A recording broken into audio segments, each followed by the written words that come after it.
जिंदगी जैसे पहेली, जैसे कि कोई सहेली।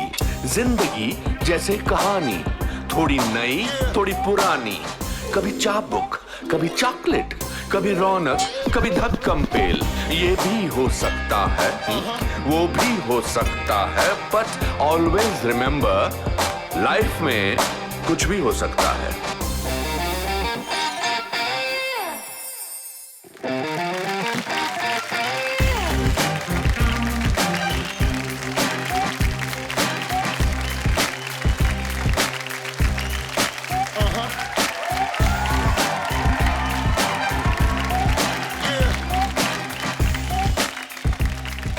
दोस्तों, एक बड़ी मुस्कान और दिल में ढेर सारी खुशी के साथ मैं आप सबका स्वागत करता हूं मेरे इस नए शो में, जिसका नाम है द अनुपम खेर शो। कुछ भी हो सकता है। 14 साल बाद टीवी पर वापसी करने की खुशी में बयान नहीं कर सकता। बस इतना कहूंगा कि बहुत मजा आने वाला है। वैसे आप सोच रहे होंगे कि इस शो के नाम के पीछे कुछ भी हो सकता है क्यों है। वो इसलिए क्योंकि ये शो आशाओं का प्रतीक है, करुणा की परिभाषा है और अच्छाई व सच्चाई की विचारधारा पर आधारित है। यहां आने वाली हर दिग्गज हस्ती दरअसल मेरे गेस्ट नहीं, मेरे दोस्त हैं। वो दोस्त हैं जिनके साथ मैंने अपने करियर के 30 साल गुजारे हैं। उनसे जो बातें होंगी वो गॉसिप नहीं, स्क्रिप्टेड या सुपरफिशियल नहीं होंगी। यहां कही गई हर एक बात उनके दिल से निकलेगी और आपके दिलों को छुएगी। तो दिल थाम के बैठिए, क्योंकि लाइफ में कुछ भी हो सकता है। जी हां, लाइफ में कुछ भी हो सकता है। जरा सोचिए, अगर धोती पहन एक साधारण वकील महात्मा गांधी अहिंसा के मार्ग पर चलकर हमें आजादी दिला सकते हैं, तो कुछ भी हो सकता है। रोज 10 किलोमीटर पैदल चलकर शिक्षा पाने वाला एक गरीब लड़का लाल बहादुर शास्त्री अगर देश के प्रधानमंत्री बन सकते हैं, तो कुछ भी हो सकता है। और अगर एक छोटे से शहर के मामूली क्लर्क का बेटा अनुपम खेर सिनेमा जगत में एक नाम बना सकता है, तो वाकई ही कुछ भी हो सकता है।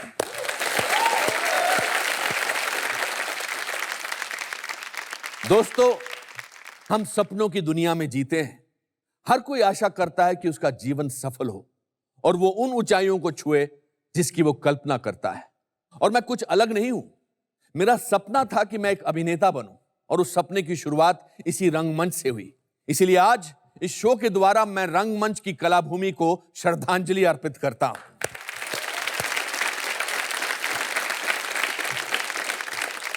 सपने पूरे होते हैं दोस्तों, लेकिन मेरा मानना है कि अपने सपनों को सच करने का सबसे अच्छा तरीका है कि आप जाग जाओ। कहते हैं dreams are just a reflection of your desires.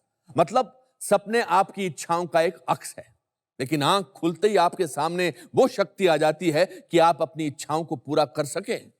और ये शक्ति ऊपर वाले ने सबको बराबर दी है। फर्क सिर्फ इतना है कि मुट्ठी भर लोग ही इस बात को समझ पाते हैं और बाकी निराशाजनक जिंदगी बिताते हैं।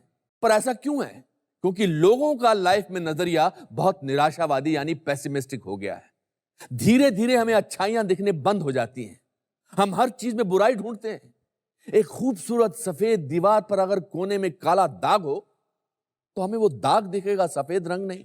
याद रखिए कि एक निराशावादी व्यक्ति को हर अवसर में कठिनाई दिखाई देती है, लेकिन एक आशावादी व्यक्ति को हर कठिनाई में अवसर दिखाई देता है। और फिर है ना हमारी फिलॉसफी, लाइफ में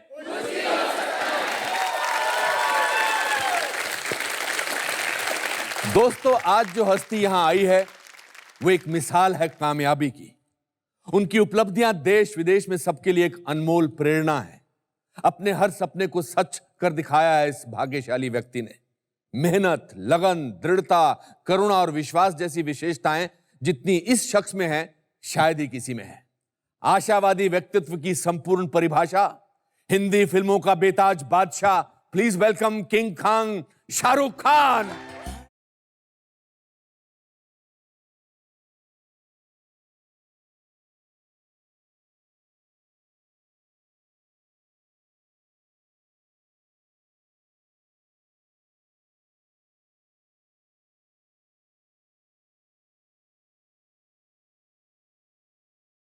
लेकिन आपकी जब मैंने हिंदी सुनी बैक स्टेज से तो मैं डर गया।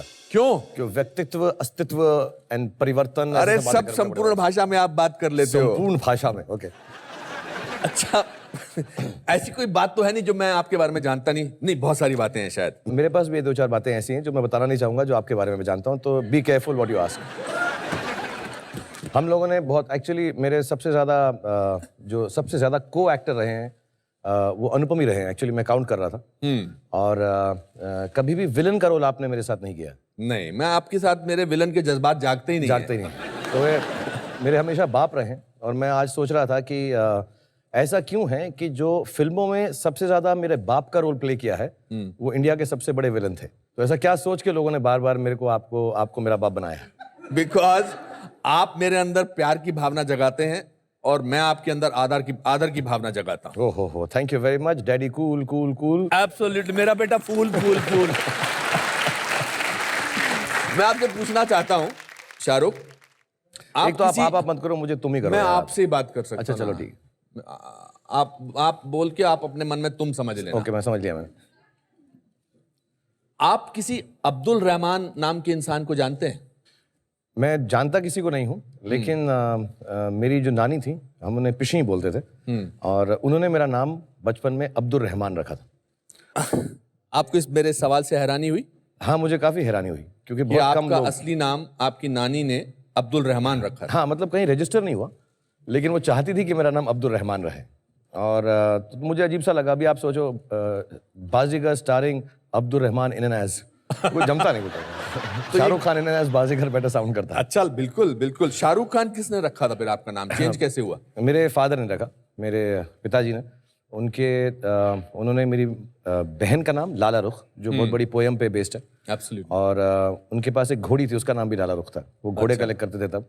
तो उन्हें ऐसा लगा उनका नाम लाला रुख होना चाहिए और मेरा Shahrukh, which means Prince like face.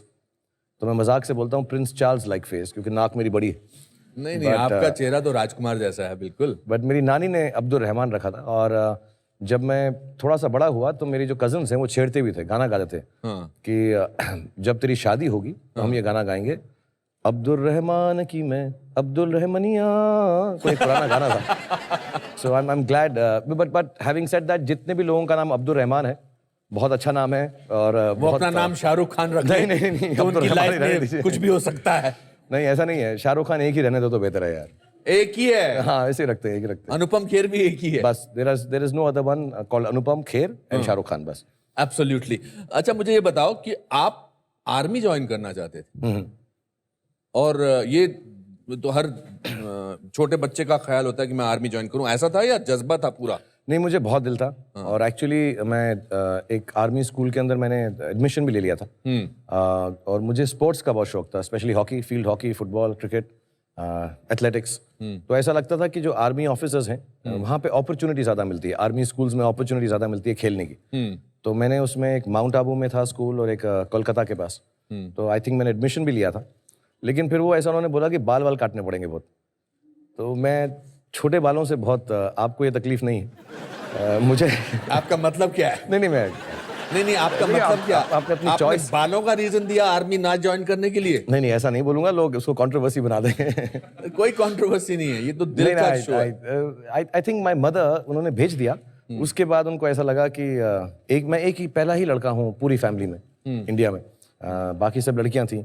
So they just felt कि पहला लड़का है, आर्मी में चला जाएगा। I think all the aunties, I have been brought up by women. मुझे सब नानी, माँ, मासियाँ, बहन, तो मैं सिर्फ लड़कियों में ही पला बड़ा हूँ। सो आई थिंक उन सबका दिल ऐसा हो गया कि अरे आर्मी में चला जाएगा। उनको ऐसा फीलिंग आता है ना, ऐसा ड्रामेटिक हो गया कि वॉर फ्रंट पे चला जाएगा और लड़ाई कर रहा होगा। सो आई थिंक कुछ 1-1.5 महीने बाद मेरी माँ ने डिसाइड किया कि नहीं, तुम आर्मी मत ज्वाइन करो, आर्मी स्कूल मत ज्वाइन करो। मैं आर्मी नहीं कर रहा था, आर्मी स्कूल ज्वाइन कर रहा था।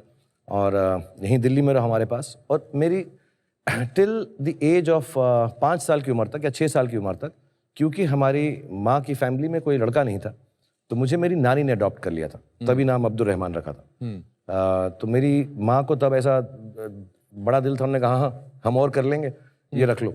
बट आई थिंक 5-6 साल में बैंगलोर में रहा, बैंगलोर में। और फिर आई थिंक मेरी माँ का दिल चेंज हो गया, उन्होंने कहा वापस करो मेरा लड़का, दूसरा वाला हो नहीं रहा हमसे। तो आई थिंक वापस ले आए मुझको। एंड बट मेरे साथ सबका बहुत लगाव है, जितनी भी औरतें हैं हमारी फैमिली में, बहुत औरतें हैं माशाल्लाह, तो वो सबका बहुत लगाव है। एंड आई थिंक उन सबका दिल ऐसा आ गया कि नहीं आर्मी मत करो, इसको पढ़ लिख के इंजीनियर बनाओ। तो उनकी तमन्ना पूरी होगी, मैं इंजीनियर बन गया। क्या बन गई? इंजीनियर बन गया मैं। इंजीनियर बन गए आप। आपके वालिद साहब क्या चाहते थे कि आप क्या बने? उन्होंने कभी ऐसा बोला नहीं, क्योंकि मैं 15 साल की उम्र का था जब उनकी फौत हो गई, तो ऐसा कभी हमको मौका नहीं मिला कि वो बताएं क्या बनूं। लेकिन एक दो बातें बोलते थे जो मैं अभी तक याद रखता हूं कि यार जिस चीज़ में दिली खुशी हो वो बनना। और एक बात और बोलते थे कि मैं उनको बहुत बहुत करीब था, मैं उनके मेरे दोस्त जैसे थे, तो हमेशा बोलते थे यार काम करना, और ना करो तो वो भी ठीक है, क्योंकि जो कुछ नहीं करते वो कमाल करते हैं, तो अगर ना दिल जाए तो मत करना। वो बड़े पोएटिक से थे। उन्होंने कभी मुझे नहीं कहा कि कुछ बनना, एक्सेप्ट वो कहते थे हॉकी जरूर खेलना, हमारा नेशनल स्पोर्ट है। वो खुद खेलते थे, तो I learn a bit of hockey. ऐसा नहीं कि मैं बहुत अच्छा हो गया, लेकिन सिर्फ उनको यह था कि स्पोर्ट्स जरूर करना, और उसके बाद जो दिल में आए वो करते क्या थे? कमाल करते थे। नहीं, वो पहले वो लॉयर थे, लेकिन उन्होंने प्रैक्टिस नहीं किया, उनको लगा वो ठीक नहीं है। इंडिया के शायद, जहाँ तक मुझको मेरी मालूमात है, यंगेस्ट फ्रीडम फाइटर हैं, ताम्रपत्र मिला हुआ है उन्हें, और 14 या 15 साल की उम्र में जेल में भी गए थे फ्रीडम स्ट्रगल में। आई थिंक मौलाना अब्दुल कलाम आज़ाद के अगेंस्ट इलेक्शन भी लड़ा था, हार भी गए थे। और उसके बाद वो बहुत बड़ा उन्होंने एक बिजनेस किया, कारोबार किया फर्नीचर का, वो फेल हो गया। फिर ट्रांसपोर्टेशन का, वो फेल हो गया। फिर उसके बाद रेस्टोरेंट का, वो फेल हो गया। फिर आखिर में फ्रीडम फाइटर्स को एक छोटी सी कियोस्क दी जाती थी विलिंगडन हॉस्पिटल के पीछे दिल्ली में, छोटा सा। कहाँ पे? तो विलिंगडन हॉस्पिटल दिल्ली में। हाँ। तो वो छोटे से कियोस्क में चाय बनाकर बेचते थे, और वो MA LLB थे, बहुत पढ़े लिखे थे, और मैं जो कुछ भी हूँ उनसे ही सीखा हूँ। और उन्होंने ना पॉलिटिक्स ज्वाइन की, ना कोई फ़ायदा उठाया अपने फ्रीडम फाइटर होने का, बहुत ऑनेस्ट थे। और आखिर दिनों में उन्होंने नेशनल स्कूल ऑफ ड्रामा में उसकी मेस भी चलाते थे। मैं आपको पूछने वाला था कि मुझे जब पता लगा कि आपके वालिद, आपके father national school of drama में कैंटीन चलाते थे या मेस चलाते थे, तो I was very surprise, because I think मैंने ज्वाइन किया 75-78 से, और वो 74 तक वहां पर थे जी। और आप ये सारे एक्टर्स को वहां मिलते रहते थे। एक्चुअली कुछ अजीब सा रीज़न है कि मैं एक्टर बन गया। मुझे लगता नहीं था मैं एक्टर बनूंगा, या ऐसी कोई सोच नहीं थी, फैमिली में कोई नहीं था कि एक्टिंग करेंगे। लेकिन मुझे लगता है वो फॉर्मेटिव ईयर्स थे। मैं सेंट कोलंबस स्कूल में पढ़ता था, जो गोल मार्केट में था, और मैं मॉडर्न स्कूल में 12 खंबा रोड में अपनी बहन को लेने आता था। उनका स्कूल 3:30-4 बजे ख़त्म होता था। तो वो वक्फा जो था 1 बजे से 4 बजे, मैं आके नेशनल स्कूल ऑफ ड्रामा में बैठता था। तो मैं एक्चुअली जिन जिन लोगों के साथ पला बड़ा हुआ हूँ, वो इस देश के सबसे महान एक्टर्स में से हैं।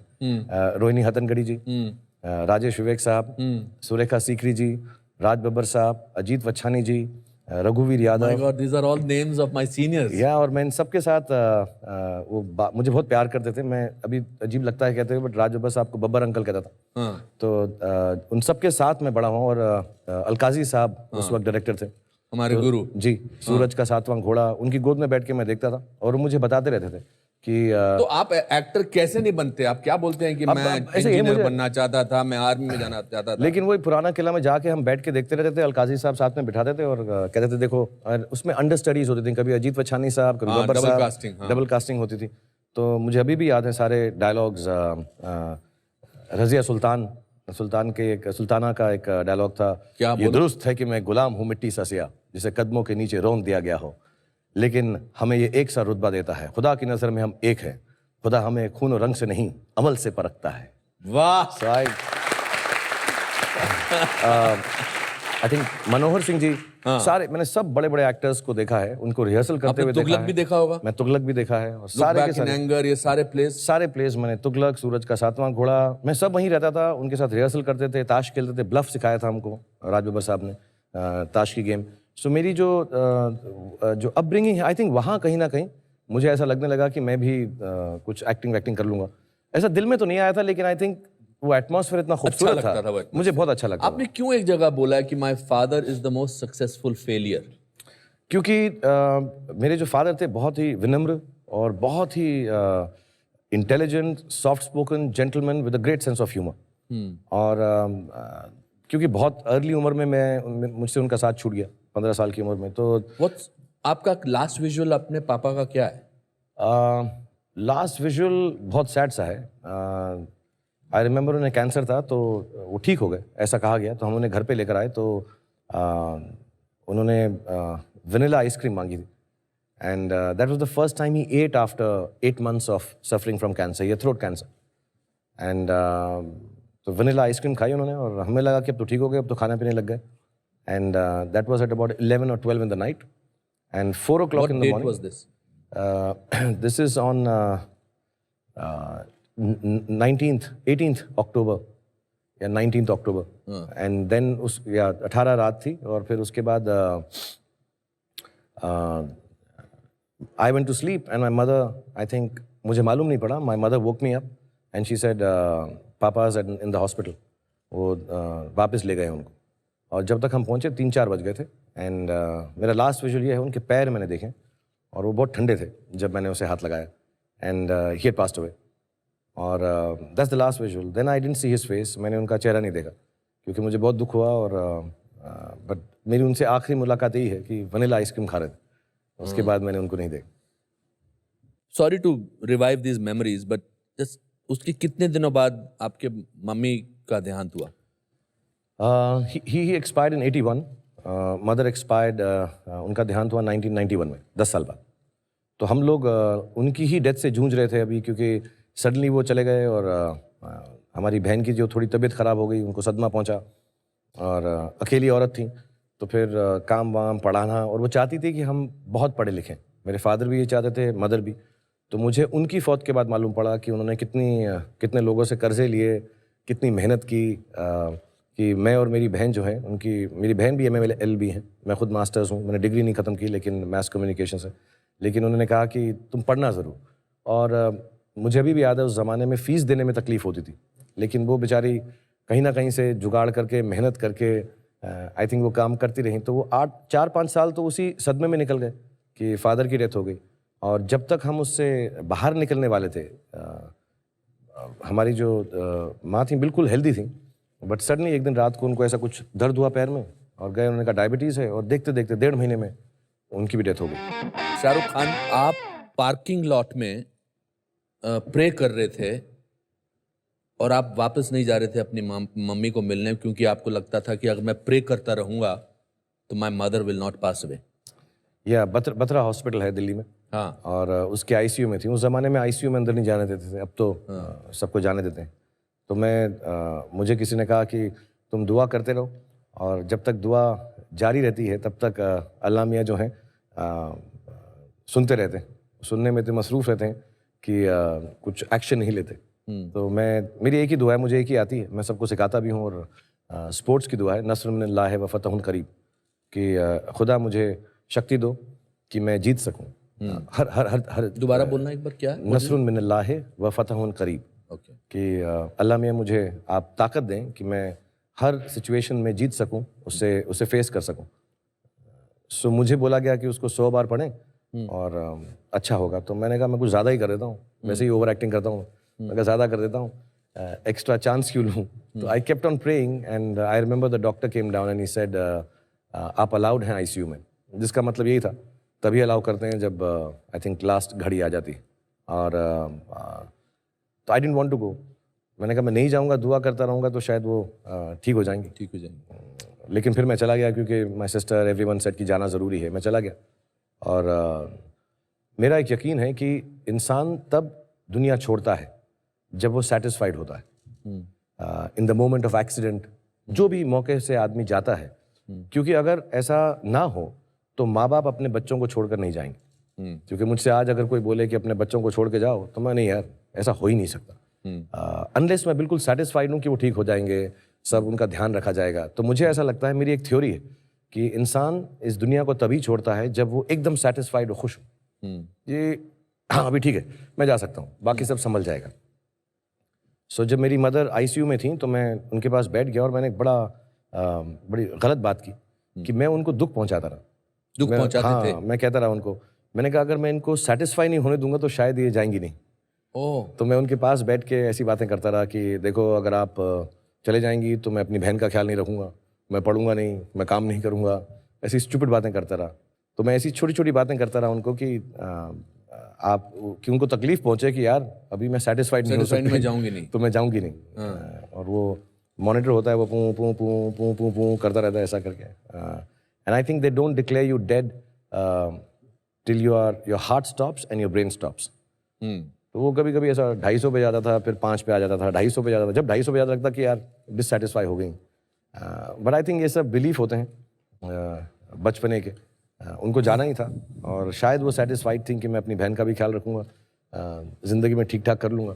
तो God knows better and mother knows the best. आप इसीलिए मैंने सुना है कि आप बहुत आयरन पजामा पहनते हैं जिसको बहुत प्रेस किया हो, क्योंकि आपका ख्याल ये है कि अगर सपना आए तो जिसका भी अच्छा सपना आए तो उससे अच्छे कपड़ों में मिले आप. नहीं, आयन पजामा नहीं पहनता, पजामा डेथ बिफोर पजामा. हाँ जी, पजामा नहीं कभी नहीं पजामा पहनते. कभी नहीं क्या पहनता. पहन के सोते हैं आप? मैं शॉर्ट्स पहनता हूँ या ट्रैक पैंट्स पहनता हूँ. पजामा मतलब डेथ बिफोर. पजामा तो कभी ना पहनूं. कभी ना पहने किया. मैंने पजामा पहनना बहुत पहले छोड़ दिया था. हाँ, उन्हें पजामे में आदमी मामा लगता है. मैं बिल्कुल ना पहनूं पजामा. मैं बहुत वेल ड्रेस्ड होके सोता हूँ. अगर मेरा बस चले तो सूट वूट पहन के सो जाऊंगा. अच्छा, हाँ, मगर मैं अच्छी व्हाइट टी आप शर्ट औंधे सोते हैं या पेट के बल सोते हैं? डिपेंड करता है कि रात में कौन है साथ में.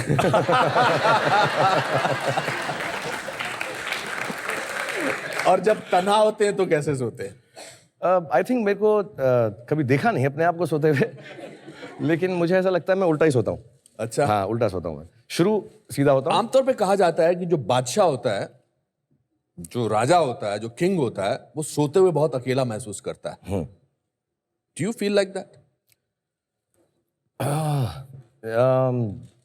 हाँ, मतलब मुझको रात में अकेलापन महसूस होता है क्योंकि मुझे एक तो नींद बहुत कम आती. मैं 3-4 घंटे सोता हूँ. इसलिए नींद कम आती है या इसीलिए देर से सोते हो? आई डोंट नो, इनमें से कोई चीज़ होगी. मतलब या तो मुझे क्योंकि अकेलापन है इसलिए नहीं सोता हूँ. तो मैं बच्चों को, बीवी के साथ सबसे बात करके उनको भी मैंने लेट कर दिया है. लेकिन उसके बाद मैं एक चीटिंग करके उनके बाद भी जागता रहता हूँ. और या I feel alone at night. और मुझे ऐसा भी लगता है, ऐसा कुछ बिलीफ है मेरा कि जो क्रिएटिव लोग होते हैं वो रात को जागना उनका लाजमी है. क्योंकि रात के सन्नाटे में और जिस तरह का द क्वाइट होता है, आई थिंक कहीं ना कहीं पर कुछ ना कुछ दिमाग में चलता है, दिल में कुछ आता है. बट या मैं बहुत I feel alone at night. या I feel lonely at night. तो मैं कभी कभी अकेला बैठ के कुछ पढ़ लेता हूँ, लिख लेता हूँ, टीवी भी देख लेता हूँ कभी कभी अगर मिस हो गया हो. बट अदरवाइज या नाइट्स आर लोनली. या Nights are lonely. Which was the first actress you had crush on? किस पहली मोहतरमा को आपने पर्दे पर देखा और कहा था कि हाय ओ मेरी माँ, मतलब नॉट ओ मेरी माँ. अनुपम, आपका तो रोमांस भी इतना ओल्ड फैशन हो गया कि लड़की को देख के ओ मेरी माँ बोलो. क्या कर रहे हो यार? द फर्स्ट एक्ट्रेस पर्दे पे तो नहीं देखा मैंने. फिल्म में बहुत देर में देखना शुरू की थी क्योंकि तब अलाउड नहीं होता. टीवी पे देखते थे. हाँ जी, जी. अपने साथ वाले अरोड़ा साहब के घर में टीवी होता था. हमारे यहाँ मल्होत्रा साहब होते थे. हाँ. दरी पे बैठ के टीवी देखते थे. संडे को जो पिक्चर आती थी, मुमताज जी. मुमताज. हाँ, मतलब मेरी ऑल टाइम फेवरेट है मुमताज जी. मुझे बहुत खूबसूरत लगती हैं. और अभी मतलब ऐसा कहना सही है कि नहीं, but extremely sexy. And I think very very beautiful. मैंने नोट किया कि पिछले जब से मैं बात कर रहा हूँ आप बहुत केयरफुल हो गए हो कि ये ठीक बोलना सही है कि नहीं. मैं नहीं बोलता हूँ. वाई? नहीं, कहीं मुमताज जी को गलत ना लग जाए. नहीं, मुमताज जी की बात तो समझ. उससे पहले भी आपने 2 बार बोला था कि आई नो, बट ऐसा भी कंट्रोवर्सी हो जाएगी. वो कुछ भी लिख देते हैं. कुछ क्या है कि लोग जो हैं, इतना वक्त है उनके पास, स्पेशली आजकल, कि कुछ चीज बोलो तो उसका कुछ ना कुछ अलग मीनिंग निकाल के कुछ और बोलते हैं. तो खासियत है कि आप कभी बोलने से पहले सोचते नहीं है. ठीक है, जो कुछ मैंने सॉरी बोल के बोला मैं वापस लेता हूं. जो मैंने बोला है सीधा बोला है, ऐसी की तैसी तुम्हारी. करेक्ट.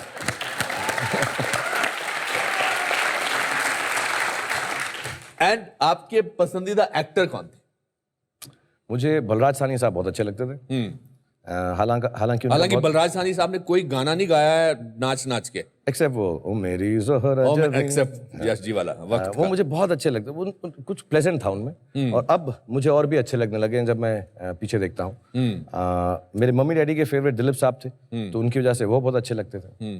और विश्वजीत जी मेरी मम्मी के फेवरेट थे. उन्हें बड़ा हैंडसम समझती थी. वो समझती थी मैं बड़ा होकर उनकी तरह. मेरी मम्मी को भी विश्वजीत अच्छा लगता था. हाँ, तो उनके गाने, वो क्या कौन सा था, अप्रैल फूल उनका था, अप्रैल फूल बनाया आपको. तो वो मुझे जबरदस्ती अच्छे लगने जब भी मिला भी तो मैंने उन्हें कहा कि सर मेरी मम्मी के आप फेवरेट हैं. तो मैं उनकी फिल्में बहुत देख चुका हूँ. And Amit ji, I think वो हम बड़े हो रहे थे तो उस जमाने में उनकी फिल्में ज़्यादा देखी हमने। एंड देन मुझे शशि कपूर साहब भी बहुत अच्छे लगते हैं। I thought he was fantastically pleasant. Yes. और सीरियस एक्टर्स में नसीर भाई बहुत अच्छे लगते हैं, ओमपुरी जी, आप। अच्छा। मेरा बोलने के अलावा तो तुम्हारे पास कोई चारा भी नहीं था। अच्छा ठीक है, सोच मत बोलना। बट टेल मी, एक्टिंग का ख्याल मतलब हु वाज दैट परफॉर्मेंस, या क्या सोच के आपने एक्टर बनना सोचा था? मतलब एक्चुअली मैं बनना ही नहीं चाहता था एक्टर, ये बहुत कम लोगों को मालूम है। मैं जब मम्मी का देहांत हो गया तो फिर ऐसा कुछ 1991 में हुआ, और उस जमाने में मैंने एक टीवी सीरियल कर लिया था। और वो क्यों किया था, मैं फुटबॉल क्रिकेट खेलता था, मुझे चोट लग गई। चोट लगी तो मेरा खेलने का करियर जो है सॉर्ट ऑफ एंड हो गया कि ये चोट ठीक नहीं होगी। मैं बहुत बहुत परेशान हो गया। तो बैरी जॉन ने एक प्ले शुरू किया, जो मेरे गुरु हैं, और उन्होंने एक प्ले शुरू किया in which Annie gives it those ones. तो उसके लिए 10 लड़के चाहिए थे और 80 लड़कियां थी। लेडी श्री राम कॉलेज का प्ले था। तो मैं ऑडिशन के लिए पहुंच गया, क्योंकि शाम में फ्री होते थे, पहले खेलता था। तो मुझको उन्होंने प्रिंसिपल डांसर के एक रोल में ले लिया। उसमें मेरी लाइंस थी पूरे प्ले के अंदर, I have a letter for you Annie. I have a letter for you Annie. Okay. Annie गा के बोलना था या नहीं, बस आगे बस ऐसा, I have a letter for you any. और मैं डांस करता था, प्रिंसिपल डांसर था। तो मुझे वहाँ पे शुरुआत हुई, मैं कर रहा था। और फिर कुछ हमारे दोस्त थे कर्नल कपूर साहब, उन्होंने एक टीवी सीरियल शुरू किया जिसमें उनके बेटे काम कर रहे थे। उनके बेटे ने डिसाइड किया मैं नहीं करूँगा, तो उन्होंने कहा तुम कर लो, तो मैंने कर लिया। तो वो फौजी एंड बिल्कुल घर के सामने रहते थे, इसलिए कर लिया। अच्छा। और हाँ, कुछ ऐसा आइडिया नहीं था कि एक्टिंग करूंगा। थिएटर वेटर थोड़ा बहुत करता था, वो भी इसलिए क्योंकि अब स्पोर्ट्स बंद हो गई थी। एंड देन फौजी आई थिंक थोड़ा चल गया। तो एक दिन मैं घर में था, 2 लोग मैं मेंशन जरूर करूंगा। एक मिस्टर हैरी बवेजा, मुझे पहला फोन मुंबई से मिस्टर हैरी बवेजा का आया। He was my class fellow. आज तक उनके लिए मैं कुछ भी कर सकता हूँ, क्योंकि मेरी मम्मी ने उनका नंबर अपने हाथ से दीवार पे लिखते थे, तब टेलीफोन होता ना, उसके ऊपर लिखते थे। तो हैरी बवेजा लिखा था कि यार मैं फिल्म बनाना चाहता हूँ, आप आ जाएं। तो मैं कह रहा यार कुछ फिल्मों में रोल मिल रहा है, तो मैंने तब नहीं किया। फिर एक दिन मुझे हेमा जी की नीस का फोन आया। अच्छा। और उन्होंने कहा Hema ji would like to speak to you. तो मैं समझा ऐसा कुछ फैन वैन टाइप जो है, मजाक कर रहे हैं। तो मैं कहा कौन हेमा जी? तो हेमा मालिनी जी। तो मैंने बिलीव नहीं किया। और फिर वो फोन पे आई, उन्होंने कहा मैं फिल्म बनाना चाहती हूँ। दिल्ली में फोन आया था? मैं दिल्ली में फोन आया, घर के मतलब ऑब्वियसली नॉर्मल। हाँ, घर के अंदर ऐसा फोन। तो मैं कहा मम्मी को भी जाके बोला, मैंने कहा हेमा मालिनी जी ने फोन किया है। कहते हाँ ठीक है। तो हेमा जी का फोन आ गया, तो उन्होंने कहा मैं फिल्मों में काम। तो I had no interest actually, to tell you honestly. तो क्या करना चाहते थे आप? मैं कमाल करना चाहता था। अरे कमाल तो किया आपने। मैं एक्चुअली फिल्में बनाना चाहता था। आप फिल्मों के साथ जुड़ा हुआ कोई काम करना? मैंने साइंस की, उसके बाद इकोनॉमिक्स की, उसके बाद मैथ कम्युनिकेशन मैंने इसलिए कि मैं एड फिल्म्स बनाना चाहता था। मेरे को लगा ऐसा ये ठीक है यार, कुछ ऐसा 30 सेकंड के अंदर फिल्में बनाऊंगा, क्योंकि ना मुझे लगता था मैं देखने में ठीक हूँ, ना मुझे लगता था मुझे एक्टिंग आती। तो मैं कहा मैं कुछ ऐसा फिल्म्स बना लूंगा मैं जाके। और एड फिल्म्स मुझे बड़ी अच्छी लगती थी। मैंने प्रोडक्शन में काम किया था 2-4 दिल्ली में। सॉरी मैंने आपको कट किया, आप हेमा जी की बात। हाँ। सो देन शी सेड कि मैं फिल्म बना। तो मैं समझा, मतलब मैं बहुत शॉक्ड हो गया कि मैं सबको बताया हेमा मालिनी जी का फोन आया था, बट मैं गया नहीं। And then my mother died 3-4 months later. तो मैं बड़ा दुखी था, तो दिल्ली में दिल नहीं लग रहा था, तो अकेला हो गया। तो मैंने कहा यार मैं ऐसा करता हूँ, जो लोगों ने मुझे कहा, मैं मुंबई में काम करने आया था एक सीरियल के अंदर, वागले की दुनिया। एक एपिसोड के लिए आया था। तो उसमें मैं अजीज मिर्जा, सईद मिर्जा, कुंदन शाह, केतन मेहता, इन सबसे मिला। तो वो बहुत प्यार दिखाते थे और कहते थे मैं बहुत अच्छा एक्टर हूँ। तो मुझे बहुत अच्छा लगा, उन्होंने बड़े बड़े लोगों ने आपने बहुत अच्छा काम किया था फौजी में। हाँ, they were very appreciative। अच्छा था उसमें आपने। तो और वो बड़े बड़े लोग थे सब। Oh, you stood out in that, हाँ, so they were very nice to me कि तुम बड़े अच्छे एक्टर हो। तो मुझे थोड़ा सा कुछ ऐसा लगा ठीक हो रहा है। So when my mother died, मैंने ऐसा डिसाइड किया कि मैं 1 साल के लिए मुंबई आऊँगा और जो काम मिलेगा वो करूँगा for a change of scene.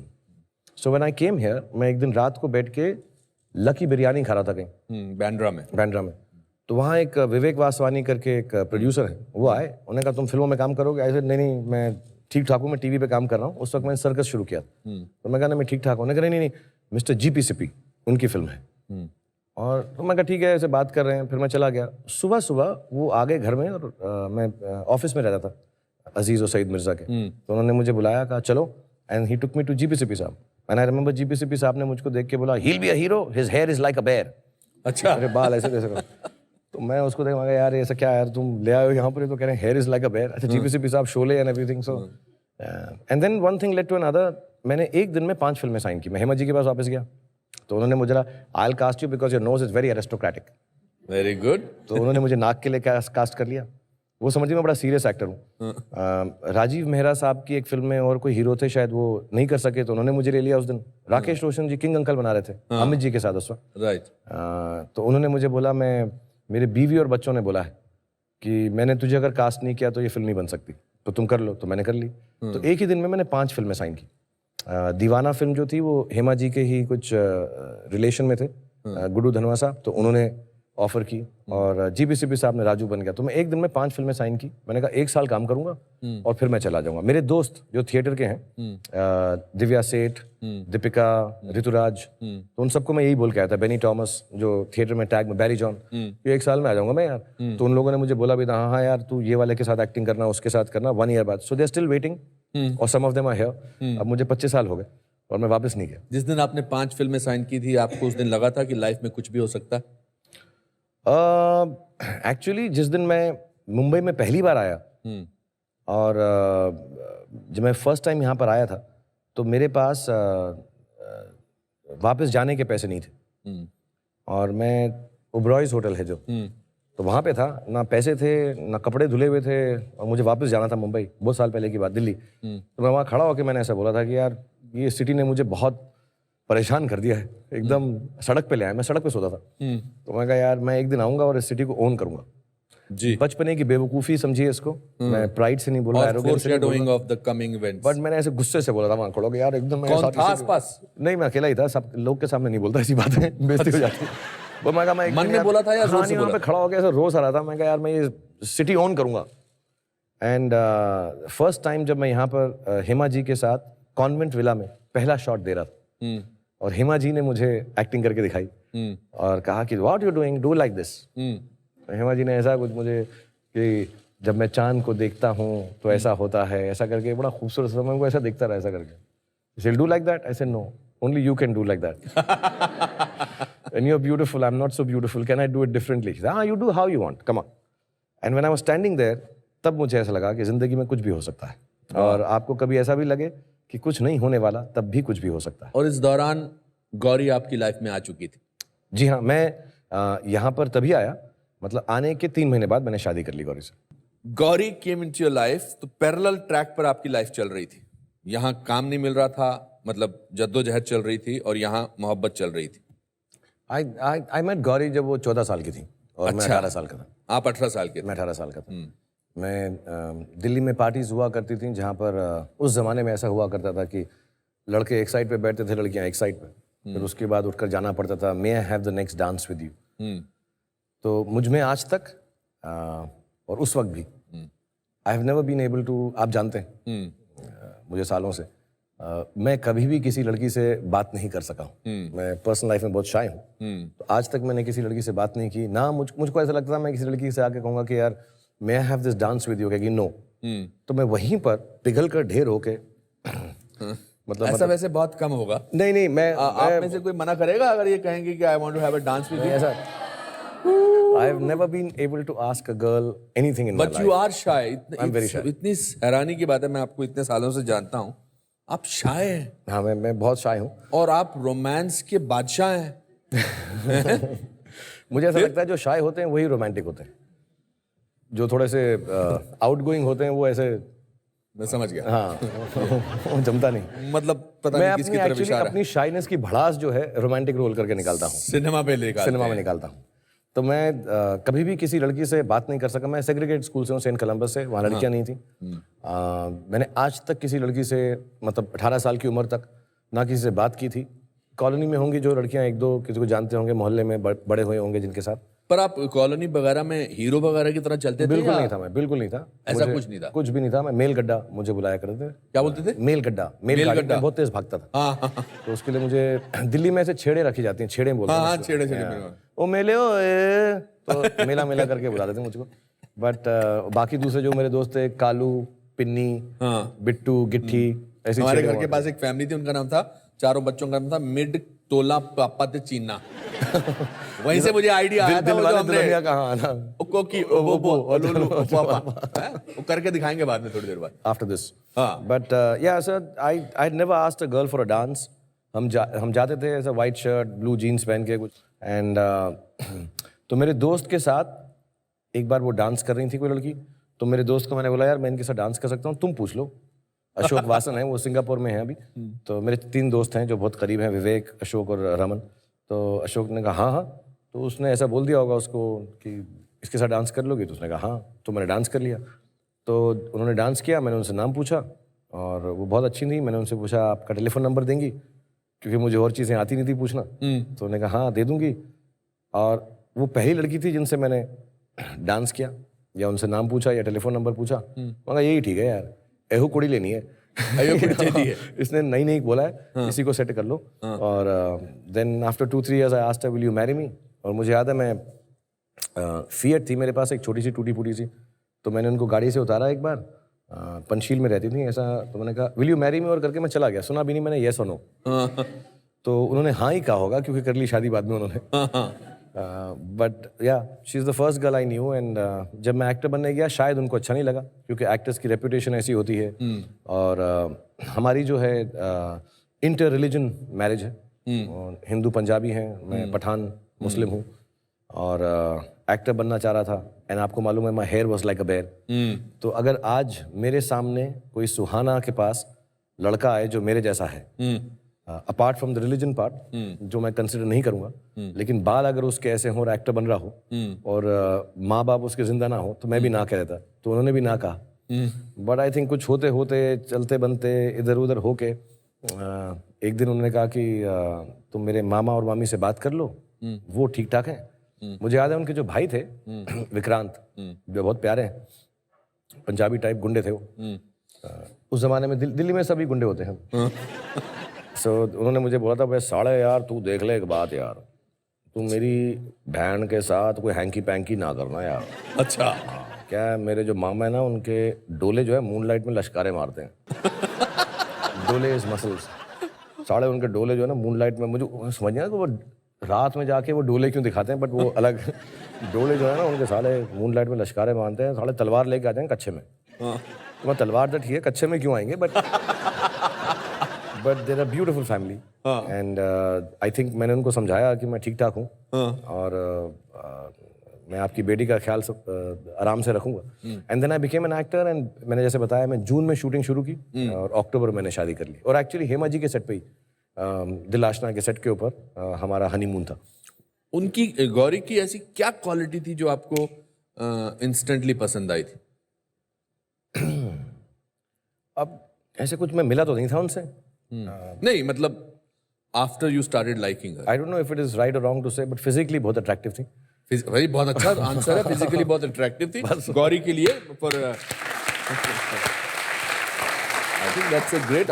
आपके वालिद साहब की और आपकी अम्मी जान की लव स्टोरी भी बहुत रोमांटिक है। बहुत अमेजिंग लव स्टोरी है उनकी। मेरे जो वालिद थे वो कज़न ब्रदर हैं जनरल शाहनवाज के, लाल किले से आए आवाज, मंगल ढिलो शाहनवाज जो हमारा नारा है। तो शाहनवाज साहब हमारे कज़न या रिलेटेड हैं पेशावर से। एंड मेरे फादर उनके साथ इंडिया गेट पर रात को वॉक, खाना खाने के बाद जो ना वॉकिंग करते थे उस ज़माने में, तो वॉक के लिए निकले थे। और मेरी जो मदर हैं वो अपने फादर जो चीफ इंजीनियर कर्नाटक स्टेट थे, वो ड्राइव के लिए इंडिया गेट देखने आए थे, और उनकी गाड़ी का एक्सीडेंट हुआ, वो उल्टी हो गई। तो ये दोनों पठानों ने उस गाड़ी को, ड्राइवर भाग गया तो उन्होंने उस गाड़ी को सीधा किया। और जो फैमिली थी उसके अंदर मेरी मदर थी, उनकी एक बहन थी और उनके फादर थे। उनको हॉस्पिटल ले गए, फादर ठीक थे। मेरी जो आंटी हैं मासी, उनका होंठ कट गया था, और मेरी जो मदर है उनकी मेमोरी लॉस हो गई थी।